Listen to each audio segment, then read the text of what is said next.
Greetings. Today is October 8th, 2019. And I am just gonna recount an adventure in going to church most recently. All right, so I'm actually doing a write-up on this thing too, but as I was writing it out, I said it's a lot more detail that a video will enable me to kind of convey that the writing won't. So, here we go. So it was about it was about 2 months ago now. I was on my way back to Minneapolis, where I live now, from Chicago, the hometown. And I was sitting on the bus, and if you've ever been on the Greyhound, you know when you put your bag to your in the seat next to you, that's a broadcast. Don't sit next to me. So this lovely young lady by the name of Sister Alma decided to completely disregard my little old bag. And so Auntie would then go ahead on and ask, can I sit right there? I say, of course, it's public transportation. You know what I'm gonna say? No.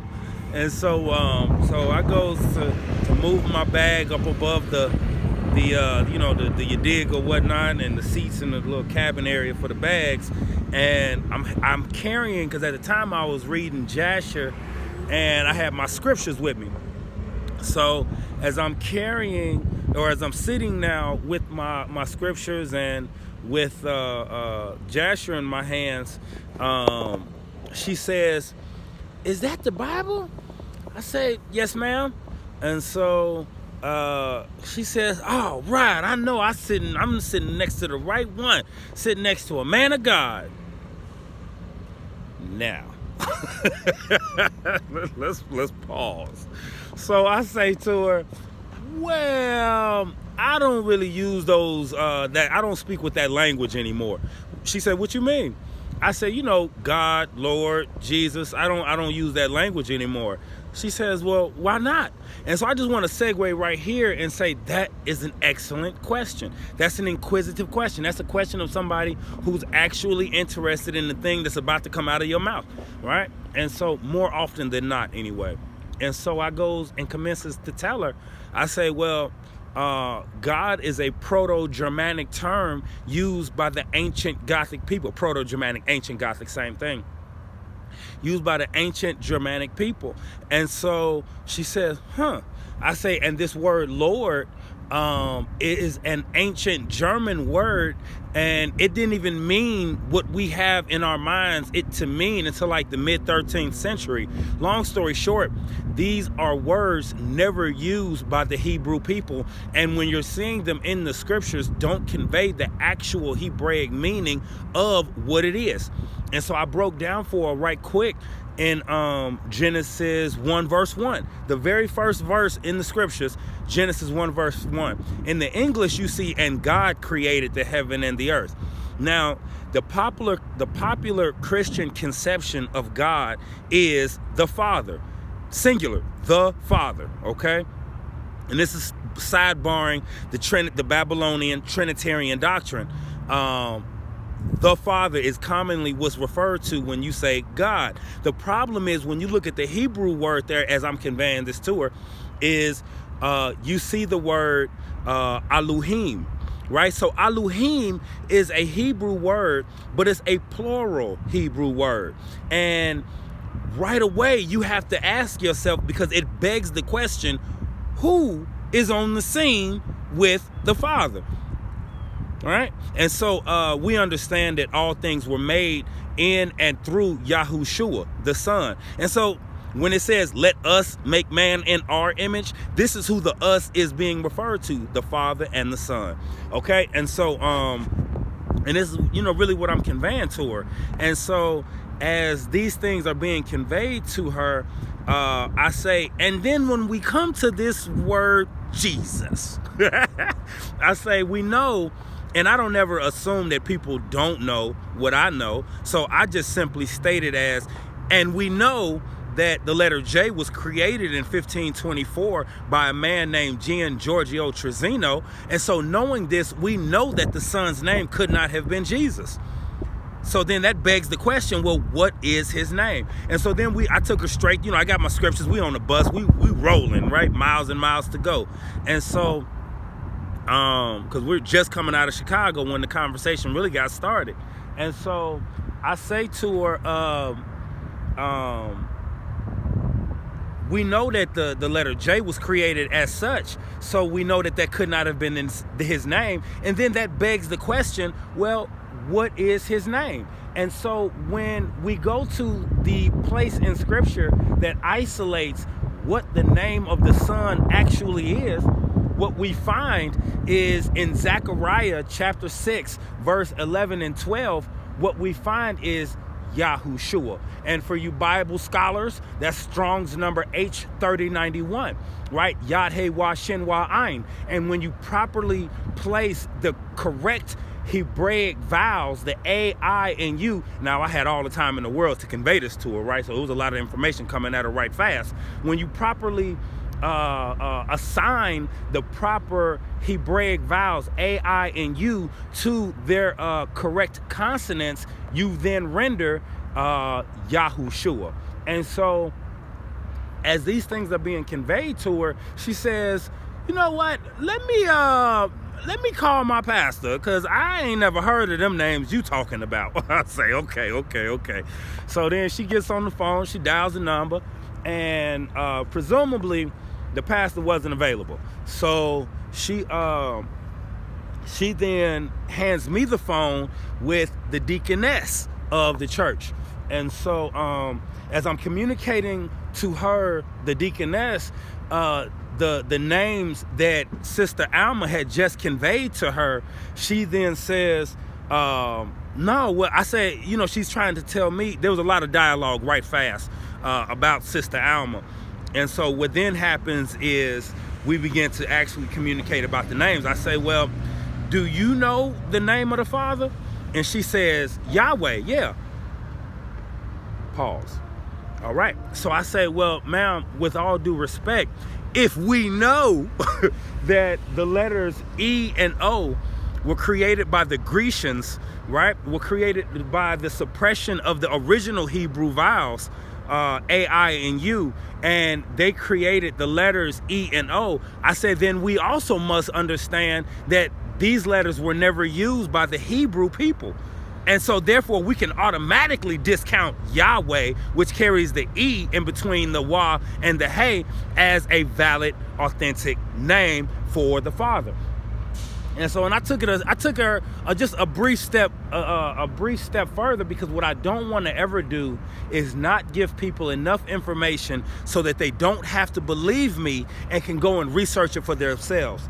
So I just briefly told her that as we understand that Hebrew is an abjad, okay? An abjad is a type of writing system which only contains consonants, okay? The reader then must apply the vowels, okay? Now, the Phoenicians, which is the parent language to Hebrew, consequently is also the parent language to Greek, if you didn't know that already, okay? And so the Phoenicians would go ahead and, the Greeks would go ahead and obtain their written abjad from the Phoenicians, who also did not have the vowels E and O within their language. So then what's that mean? That the Greeks themselves would create the written characterizations for the vowels E and O. These, again, were never used by the Hebrew people. And understanding this, we must understand that Yahweh is not the Father's name. And so upon these types of things, and I will go ahead and kind of break down Yahushua to her really quickly, but upon this, she would say, in silence, and after the silence, she would then say, okay, well, I just believe that the Father's name and the Son's name is not as important as our belief on him.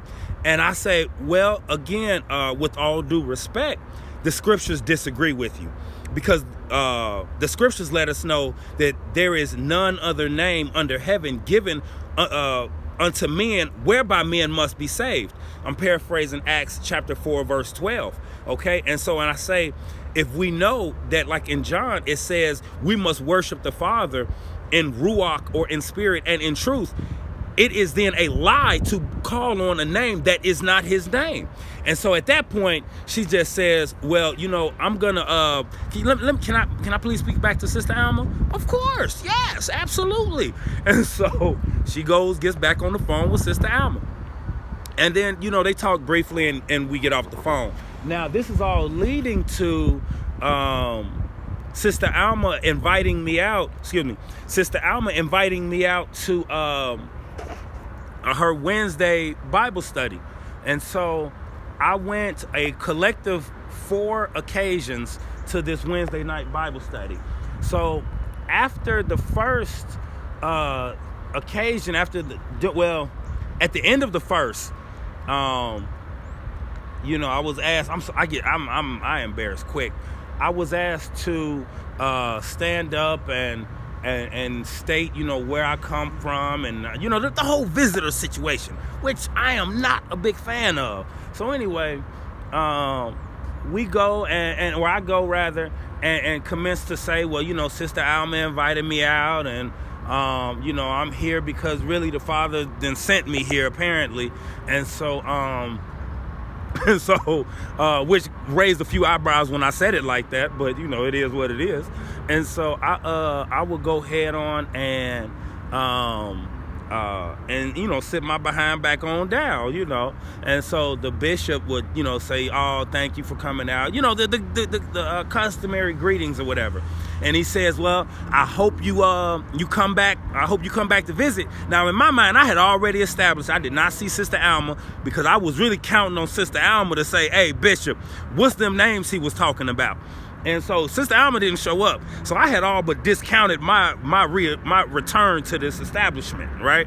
And so to this building made by hands, wink, wink. And so then after I said, well, if the Father leads me to return, I'll be back, right? And I just kind of left it at that.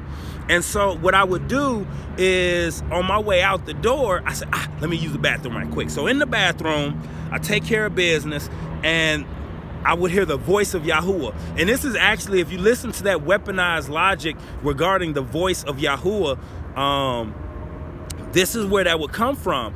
Because as I was, cleaning up out the bathroom and whatnot, I heard the voice of Yahuwah say, 3 more Wednesdays. And I'm like, 3 more Wednesdays? What? Did I just hit a Father, or was that me? Because the reality is this, you need to be in tune through your obedience to the Father through Yahushua in order to know what voice you're actually hearing. Because understand that your voice sounds like the voice of the Ruach in your head. So you need to know what his word would say so that you can understand if what you're hearing is actually his voice in the first place. And so as I pondered on these things, even like as the prophets of old, when they would hear thus saith Yahuwah, it was by belief and trust in having that relationship with the Father that they understood that it was not their words saying thus saith Yahuwah, but the words of the Ruach HaKadosh.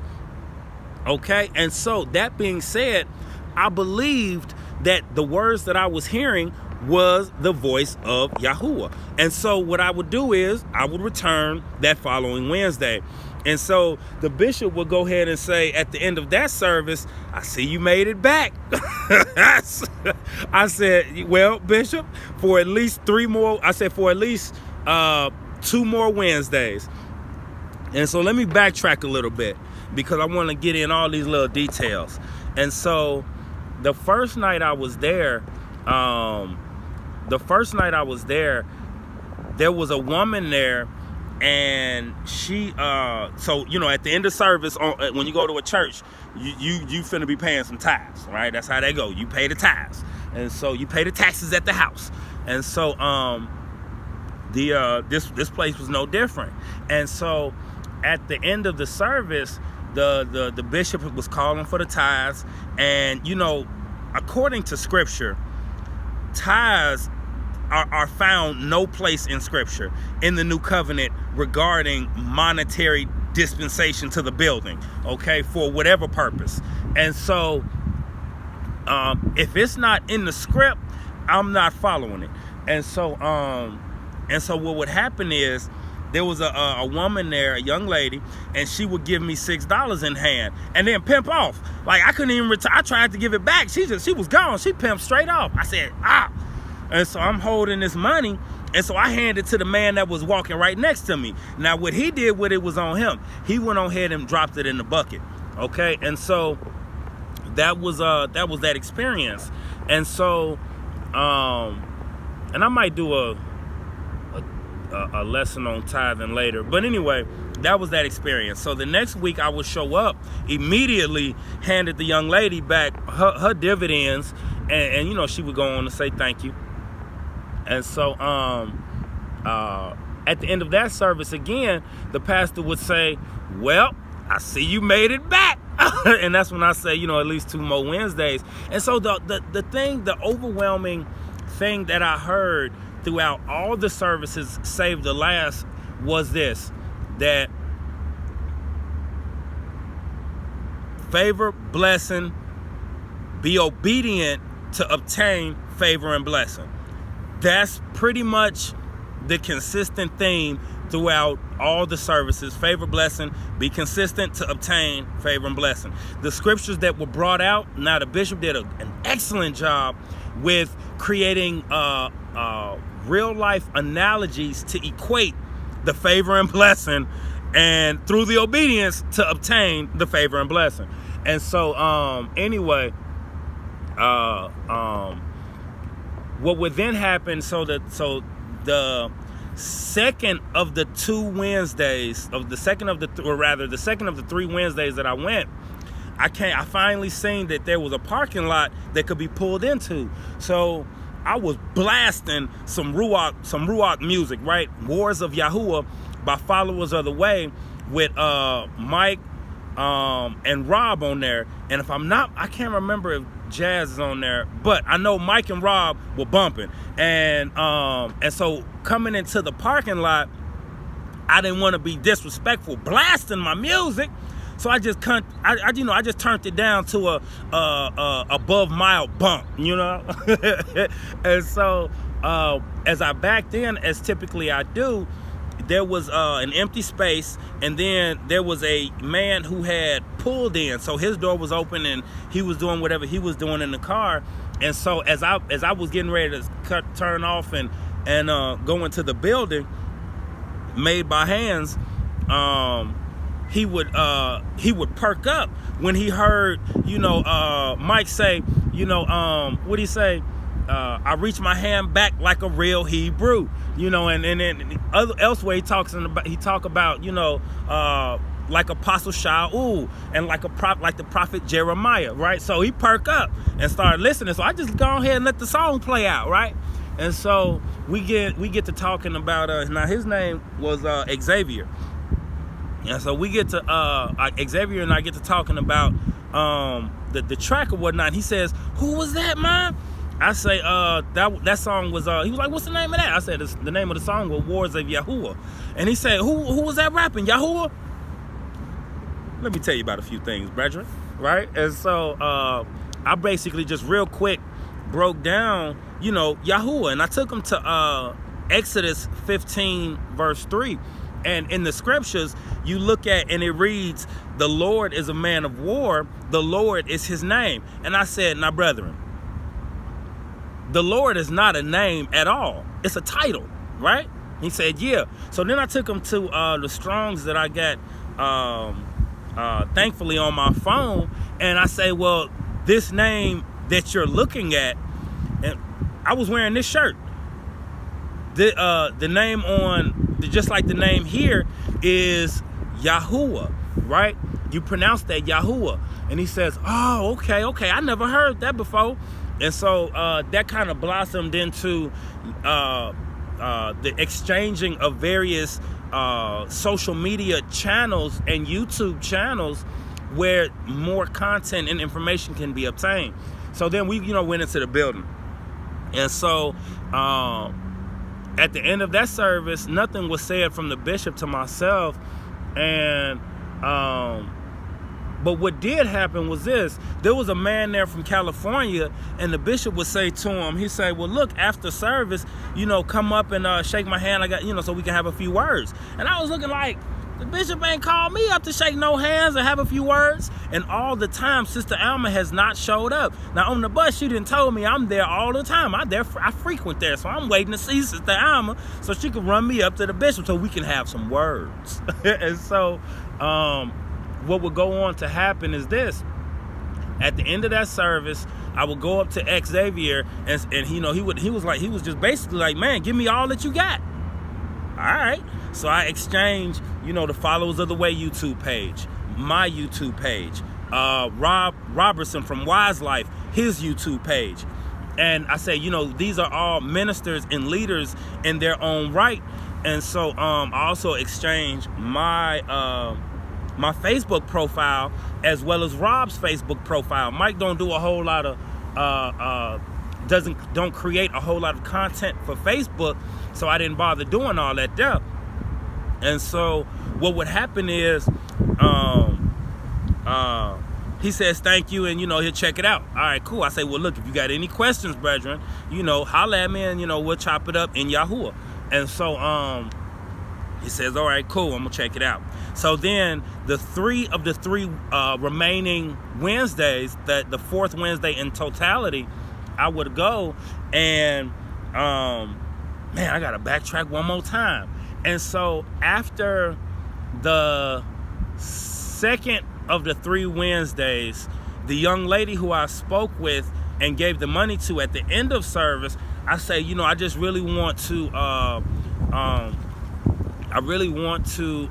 say thank you and give you something a little extra for, handing me the dividends, right? And she says, oh, well, you already gave it back. I said, yeah, but I wanted to do a little bit more. And so in my mind, what I was thinking was, silver and gold have I not, but such as I have, I give unto thee, right? So I say, well, let me present to you, I like to present to you the Father's name and the name of the Son, Yahuwah and Yahushua. And so, we went through the whole Yahweh kind of situation, and, I basically broke down the same script that I told the deaconess to the young lady. And so as she began to take out notes and I realized I had ears, we kind of went into it a little bit further. I took it to Exodus 15:3, and then I flipped it to Exodus 3:15. At the end of that verse, you'll read, this is my name forever, a memorial to all generations. And so, she took the notes, and I gave her the YouTube channel, said she was going to check it out. All right, cool. And so also she was asking if there was a book in which the Father's name or even the Son's name can be found just in there where you didn't have to basically go actually to the Hebrew to see it. So I say, yeah, there's a version of the scriptures literally called the scriptures, and it contains the Father's name in there. And so she says, okay, I'm going to check that out. So upon going to the third of the 3 Wednesdays, I actually was given a version of the scriptures, the version of the scriptures a while back when I had attended a Messianic Jewish temple. And that's a whole nother story. And so that was a whole nother adventure. And so anyway, at the 3 of the 3 Wednesdays, I would present to her right away the version of the scriptures, and showed her straight way in that very same verse, Exodus 15:3, Yahuwah is a man of war. Yahuwah is his name. Okay, and so she was like, wow, I never seen that before.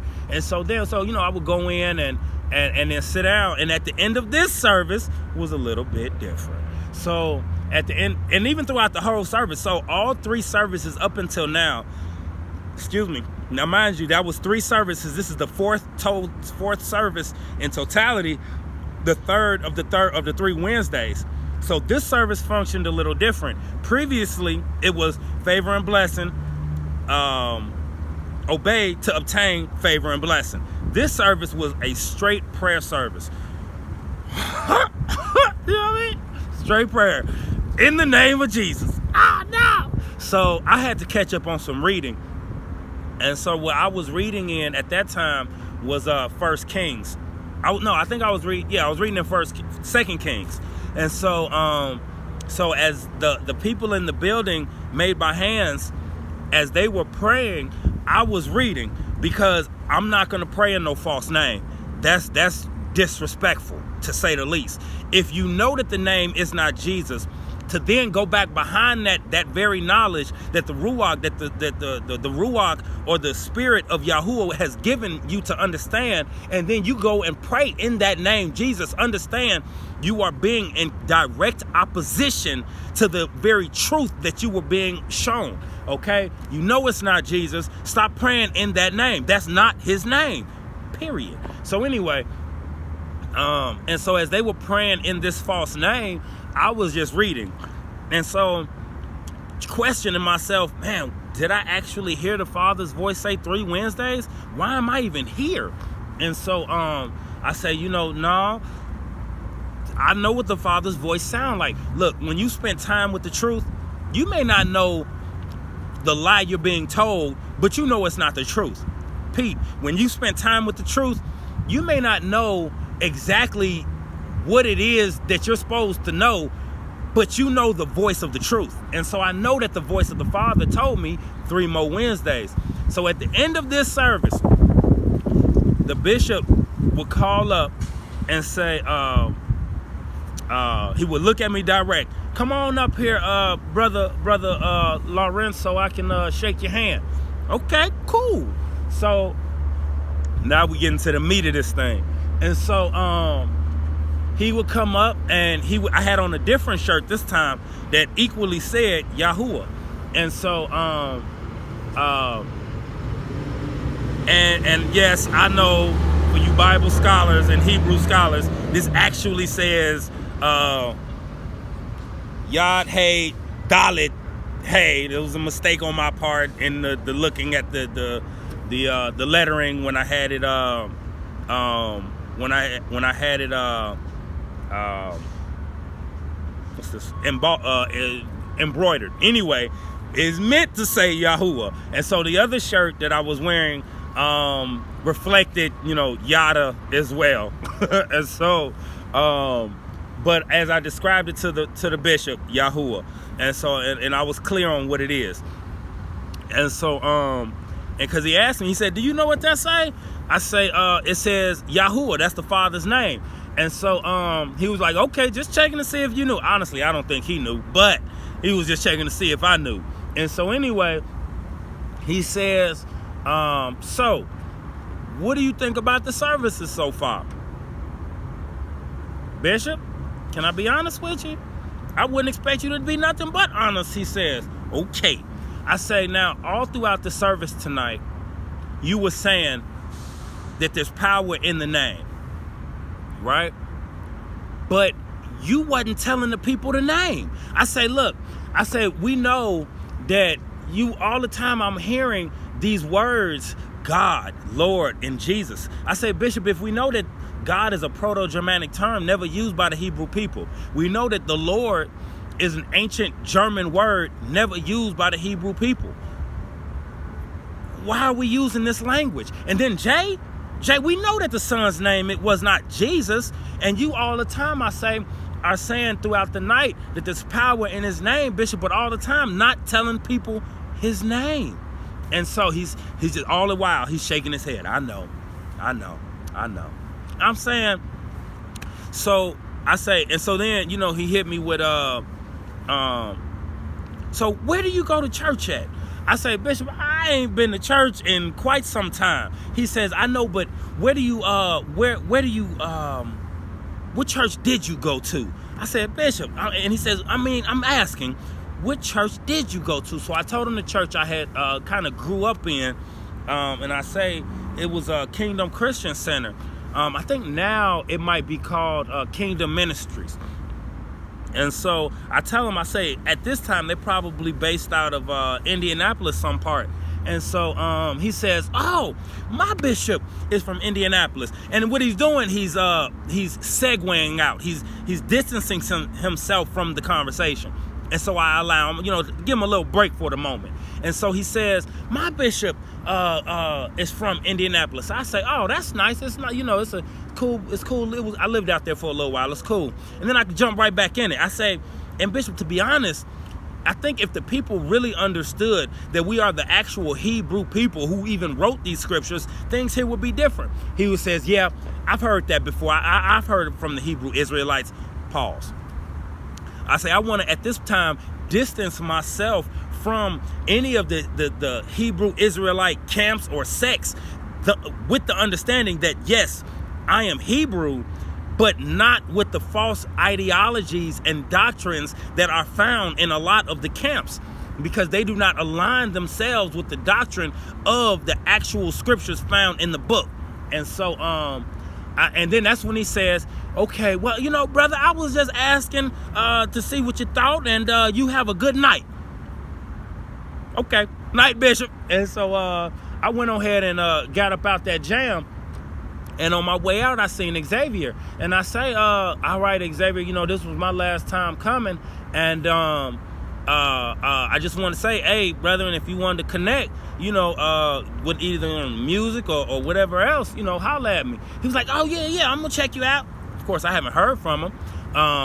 But, the whole point of all of this was that the Father wanted to be able to present the truth to the leader of the house, to the shepherd of the house, so that on the day of judgment, it cannot be said, you were not sent the truth. You rejected the truth. You were given the truth, but you rejected it. Now, hopefully, I was just a seed to be planted, or even maybe a seed to be watered. I can't know that, because Yahuwah himself gives the increase. My job was to show up and to hold accountable the man who had the authority to teach the people correctly. Beyond that, I'm hands off. The blood of the people in that house is off my hands. I connect to those whom Yahuwah would have me to connect to. I did with that in which the Father sent me there to do. Beyond that is beyond me. And so for those of us who like to get emotionally attached to the people that the Father has sent us to, don't. Some are called to plant, some are called to water, but Yahuwah gives the increase. Understanding that it's not for you to be so overwhelmed with emotion when the message that you're presenting to the people is not received straightway. It may not be for them to receive it at that time. Yahuwah might need someone else to come and water that message behind you, right? Oftentimes, and in fact, in the mouth of 2 or 3 witnesses, may every word be established. And so with that understanding, don't get emotionally attached to a situation that you don't have any control over. It's not for you to do that. Your job is to present the message. Nobody accepted the message of Jeremiah. Okay, the Father will go on to tell him, make your face as a flint. Go and teach, go and tell the people what I'm telling you to tell them, least I confound you in their eyes. Your job is to deliver the message. That's it. So, yeah, that's it. So, yep, shalom and shalom to you. In the name of the Father, Yahuwah, and in the name of Yahushua, our Master and King, I commute these words unto you. Shalom.